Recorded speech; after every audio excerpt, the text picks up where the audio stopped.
Hi everyone, welcome back. We're doing another book review. Today's book is going to be The Idiot. My name is Matthew Mackenzie. Would you like to introduce yourself? Stephen Vizinczey. Yeah. I wrote many books, and I latest Three Wishes, and we are going to talk about Dostoevsky, The Idiot. Brilliant. And Claire, would you? My name is Claire Parker. I'm a friend of Stephen's. My main career has been in teaching, but I've written a series of fairy stories. Excellent. And last but not least. And I'm Mary Harron, and I'm a director, film and television. And it's actually this book, I believe, is the one you wanted to also review. But a little bit about the book of The Idiot, written by Russian author Fyodor Dostoevsky. It's about, I think it's a prince, I believe, Mushkin, returning from a hospital or somewhere, a sanitarium, suffering from epilepsy, I believe, gets himself entangled in a love triangle. The novel in itself explores characterization in depth, which is what draws people into the book, and an understanding and an in-depth look of moral systems. And certain characters in the book are not particularly nice. But let's start with Self, Mary. Yeah. Well, it wasn't my favorite Dostoevsky, but as Stephen said, you should reread it. And I started to read it, and I really, really loved it. I have been loving it.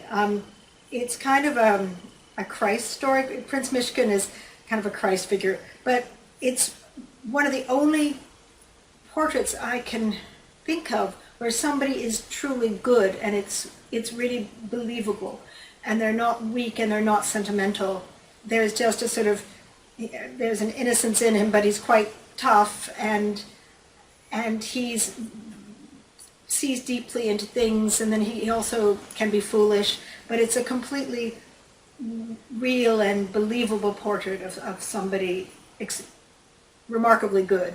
And he's surrounded by, as usual in Dostoevsky, people driven by real craziness. The last time we talked about Balzac, where a lot of people are driven by money, but I think with Dostoevsky, it's sometimes it's money, but as much it's pride or obsession or craziness, and people are everybody's operating at a very high pitch of emotion. People lose their temper, people are very obsessive, people insult each other terribly, and then they embrace each other. I mean, the emotion is just this, it's always this roller coaster. And then there's this wonderful female character, if you want to call her the Mary Magdalene. It's a beautiful portrait of a woman who was really wronged. She was a very, very beautiful child who lost her parents, who was adopted by a wealthy man, who then turned her when she became a teenager into his sort of kept woman, and ruined her. And her feeling about her own disgrace and humiliation has driven her almost mad. And as the prince says, she believes herself to be bad, and she's very self-destructive. And she has a very complicated relationship with the priest. But it's a beautiful, and she's a really, really fascinating and very moving figure, this woman. Mm. Would you agree with Mary's assessment of the book, Stephen? Yes, it is. Dostoevsky is the best in hysterical people. Mm. And you want to know what hysterics is, you read Dostoevsky. Mm. And he contrasts the heroine with is very modern. I thought of it when people burned themselves to protest the Vietnam War. Yeah. And it is the the heroine is this kind of woman who thinks she is back and she's going to show you what being bad means. And she was seduced. She was a kept woman, and she cannot forgive herself. And Prince Mishkin, the idiot, he loves her, and she says that he's too good. We wouldn't ruin an innocent babe, or the idiot who says that he loves her. and marry and he's together with a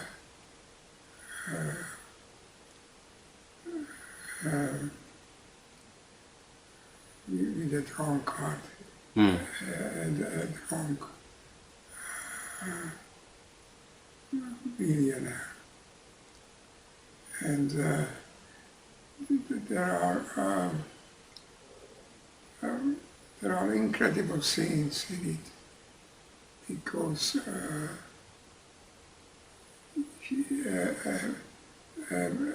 man one of the characters would marry her for 100,000 rubles, and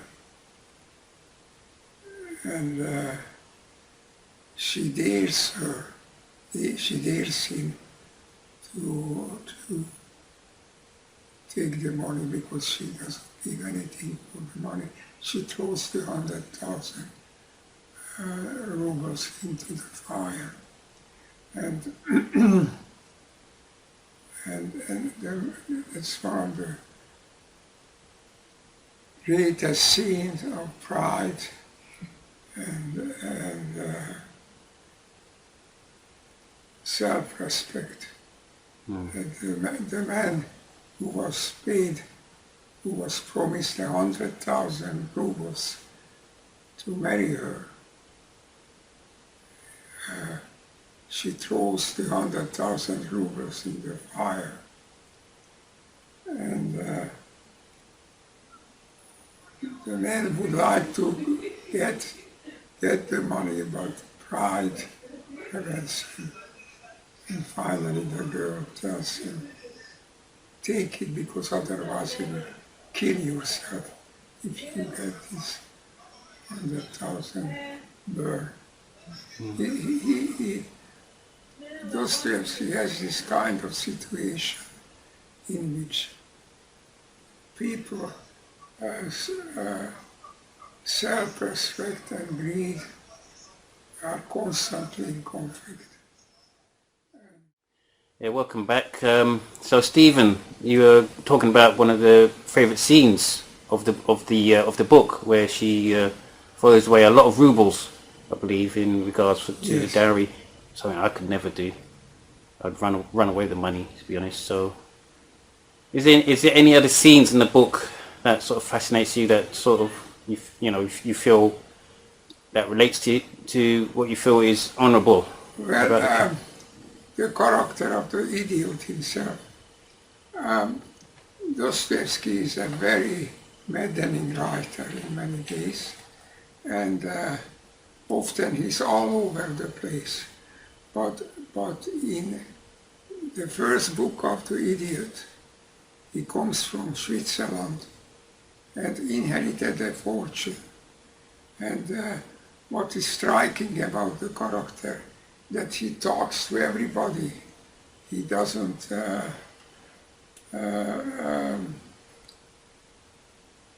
he doesn't have pride in the sense of like he tells to the servants that why he come and tells the servants everything. He treats that's the most characteristic thing about the hero, is that the idiot, is that he treats everybody the same way. He is not, although he is a prince and a millionaire, you hardly, it takes a long time for you to find out, and he talks to everybody. He talks to the servant when he visits his relatives. He tells to the doorman that he came because maybe they will receive him or not, and he tells his life story to the servants, and the doorman kept telling him that please wait until you go in, but he cannot wait. He tells everybody. So that's the most striking thing about him as a hero, that he treats absolutely everybody in the same way. Is that why he's called an idiot? Because it doesn't sound much like an... And this is to Mary. I mean, why... Well, I think it's also because he's an epileptic, and when he was young, he actually couldn't speak for years as a child. Yes. His epilepsy was so bad, and his fits were... And I think Dostoevsky himself was an epileptic. He was, yeah. And there's a fantastic description of what it is like to have a sort of grand mal seizure, where there's this moment of sort of ecstasy and revelation, you know.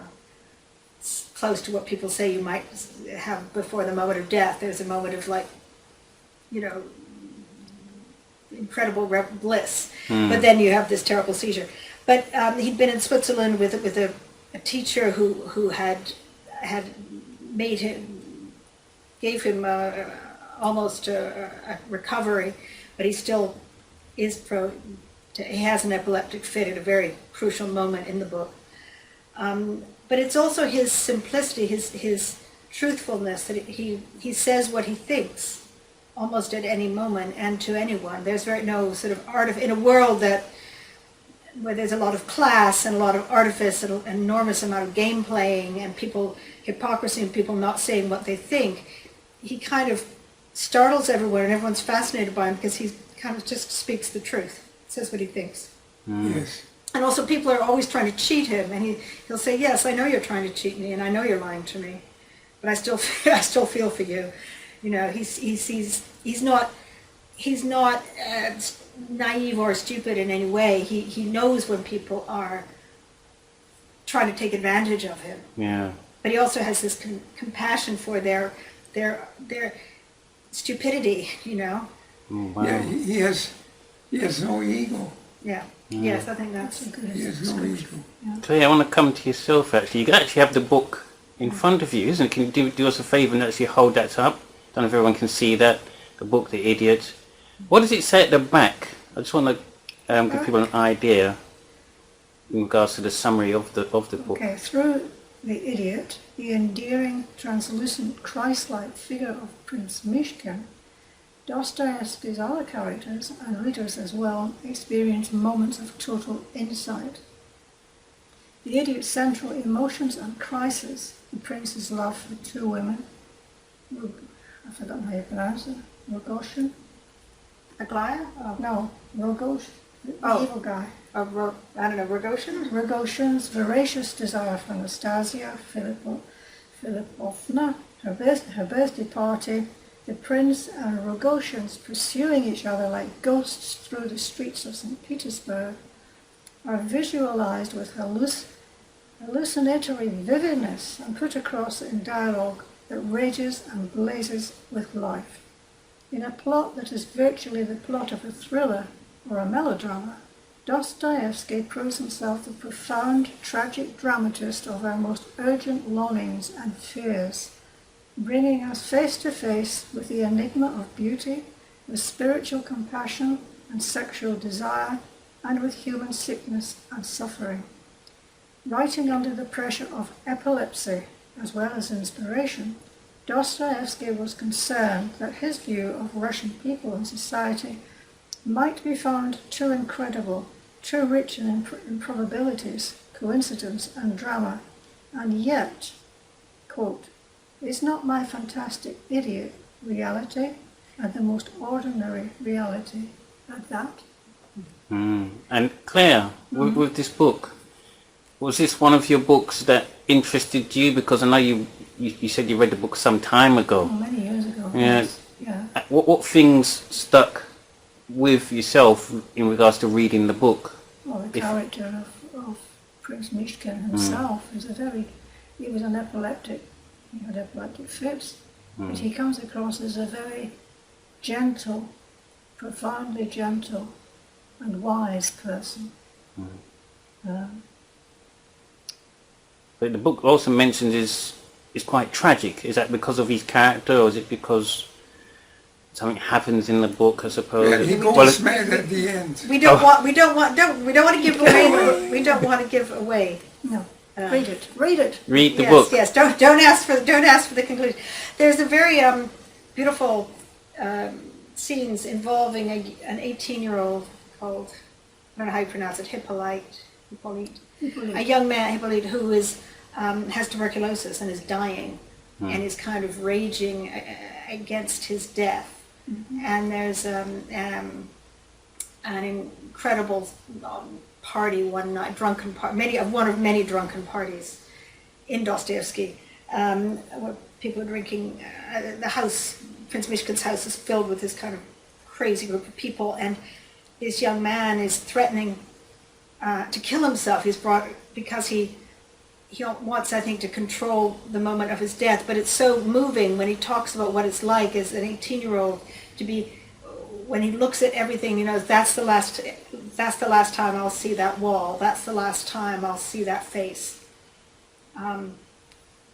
Dostoevsky himself had that experience because when he was young, he was in a radical group who were supposed to be executed, and he had the experience of being driven to the execution ground, and people put up for a firing squad.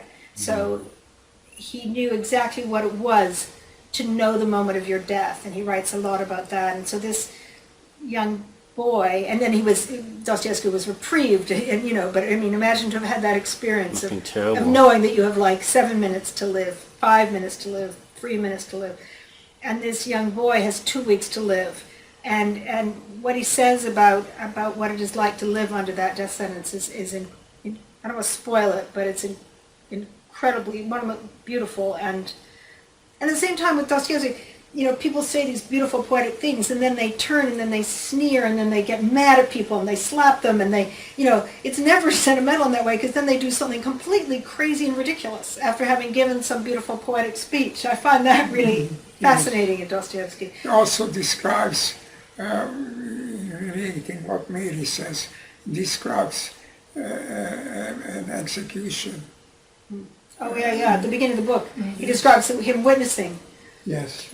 That's an amazing scene, and he writes about this with so much understanding. Yes. Yeah.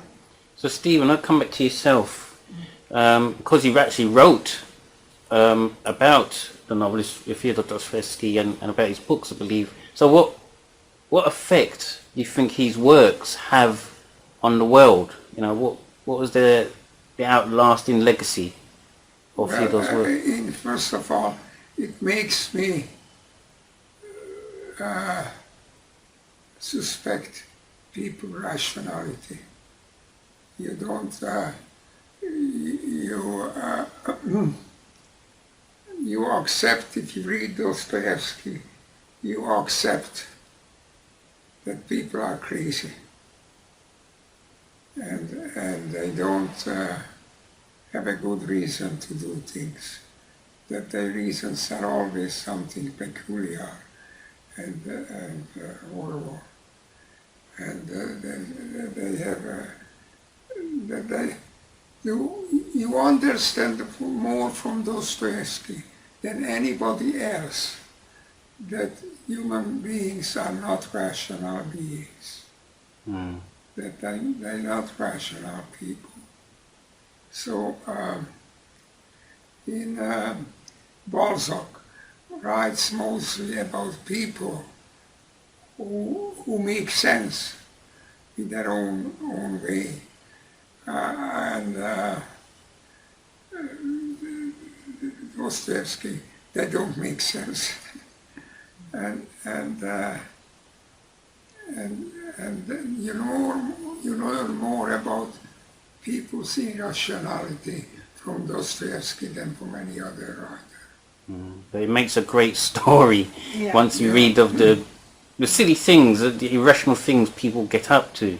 Yeah. And I suppose it brings us, to like the And tabloid there are crazy news and reasons.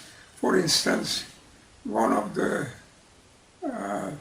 person who is trying to accuse the prince of stealing somebody's fortune,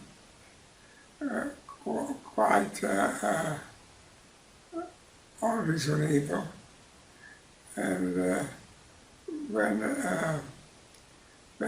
the prince asked him, why did you write it? Because he constantly talked, he's a champion of the prince, but at the same time he had to write a pamphlet against him. And the prince, when he realized it, said, why did you do this? And the guy answers, to humble myself. I see. And they always have this ludicrous explanation for everything ridiculous they do. Yeah, and they're incredibly impulsive too. They're because you don't know why they do these completely self-destructive things. They I think Stephen said, they don't operate on self-interest. Very few of them. They're doing the most wild and irrational things because they're driven, I don't know, by sudden desire or some, and it's not even as rational as a desire. Sometimes they just want to abase themselves or want to make them disgrace themselves. People have these very dark and crazy impulses in Dostoevsky. I'm thinking of another character from Crime and Punishment, Raskolnikov. Raskolnikov commits a murder, and the rest of the book is his flight from justice. But would you say he was mad? He couldn't pay his rent, so he kills his landlady and steals her money. But would you say Raskolnikov was mad? He was a victim of circumstance. It's also important to mention, I think, that it is the most dramatized character ever. Albert Camus wrote his best play about the idiot. It was dramatized by more writers than you can name, a long list of people, which is a great tribute to the dramatic excellence of the book. It's particularly true of the first book. The first book is of the idiot. Later the book falls apart, but the first book alone is worth a library of books, because it's one of the most concise books ever written. The first book of the idiot. Mary, I believe I've left something for yourself to read. If you could wait for your appetites and read apart from the book, The Idiot. Sometimes you dream strange dreams, impossible and unnatural. You wake up and remember them clearly and are surprised at a strange fact. You remember, first of all, that reason did not abandon you during the whole course of your dream. You even remember that you acted extremely cleverly and logically for that whole long, long time, when you were surrounded by murderers, when they were being clever with you, concealing their intentions, treated you in a friendly way, though they already had their weapons ready and were only waiting for some sort of sign. You remember how cleverly you finally deceived them, hid from them, Then you realize that they know your whole deception by heart and merely do not show you that they know where you are hiding. You are clever and deceive them again. All that you remember clearly. But why at the same time could your reason be reconciled with such obvious absurdities and impossibilities with which, among other things, your dream was filled? Before your eyes, one of your murderers turned into a woman, and from a woman into a clever, nasty little dwarf, and all that you allowed at once as an accomplished fact, almost without the least perplexity, and precisely at the moment when, on the other hand, your reason was strained to the utmost, displaying extraordinary force, cleverness, keenness, logic. Why also, on awakening from your dream and entering fully into reality, do you feel almost every time, and occasionally with an extraordinary force of impressions, that along with the dream you are leaving behind, something you have failed to fathom? You smile at the absurdity of your dream and feel at the same time that the tissue of those absurdities contains some thought, but the thought that is real, something that belongs to your true life, something that exists and has always existed in your heart. It's as if your dream has told you something new, prophetic, awaited. Your impression is strong, it is joyful or tormenting, but what it is and what has been told you, all that you can neither comprehend nor recall. Claire, and that was well read, by the way. Thank you, Mary. What does that sort of say to you in regards to what Mary's read out? What does that sort of... It's a very good description of any kind of dream. And the difference between a nightmare and a happy dream is this. You wake up from a happy dream and you think, oh shit, it was only a dream. You wake up from a nightmare and you think, thank God for that. Mm. So dreams take you to another world. Definitely. And the way that was written certainly draws you in. It makes you want to read more and more to see where this is going. That's right, yes. So I want to go to Stephen to end on this note. You know, why should anyone read the book? Well, you know, why should it be important to read it? Sorry. Why should anyone actually buy or read the book, The Idiot? Yeah. Well, this is an aspect of human nature which nobody else covered. So if you want to understand human beings, you know, Dostoevsky is a must. Mm. And Dostoevsky also wrote many books. He used too many words. And if you are new to Dostoevsky, apart from the first book of The Idiot, I would recommend to read Poor Folk, which is a masterpiece. And all these books you mention are masterpieces. And they are really give you an aspect of life I don't know anybody else who covered it. Mm. How about yourself, Claire? I know you read the book a long time ago, but even today, you know, why should anyone decide to read this book? You should read the book if you are interested in human nature. Mm. Yeah, and Claire. Great characters, yeah. It's very well worth reading. Yeah. If only for getting to know the character of Prince Mishkin. And of course the other characters, evil or otherwise. It's a great exploration of someone like the idiot who was an epileptic, misunderstood by many people. Mm. So as Stephen said, it's about human nature. If you want to understand human nature in all its guises, then it's a good book to read. Mm. And Mary, your selling point, why should anyone bother reading? Well, I mean, he's incredibly gripping, even in the second half of The Idiot. It's compulsively readable because the plot, the tension, the drama, you know, the suspense. He's a great writer for suspense. He just keeps you, you know, you're always afraid something terrible is about to happen to these people, and terrible things also do. He's brilliant at even though he does write a lot too much sometimes, but he's brilliant at plot and story. He's also, I think, the best writer for guilt, sin, regret, remorse, you know, people who are haunted by things they've done. You know, Crime and Punishment is the most popular book among prisoners, apparently. Is that right? Yeah.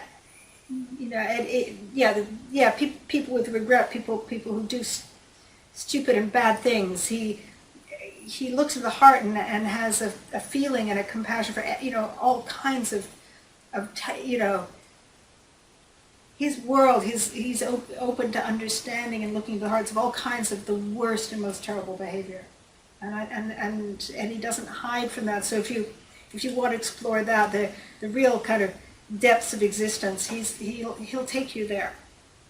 Excellent. Well, I'd like to say thanks for Stephen, Claire, Mary for reviewing this great work, great book. I hope we've managed to convince those who've watched today to actually go out and purchase the book. Please read great works. I would like your views in the comments. I'd say thanks again for watching, and we'll be back again with another review. Hope you have a great weekend and enjoy the football if you do watch that, because I know I keep talking about the football and I'm supporting England, so let's just hope they win it. Anyway, thanks everyone, and we'll see you again soon. Bye. Bye.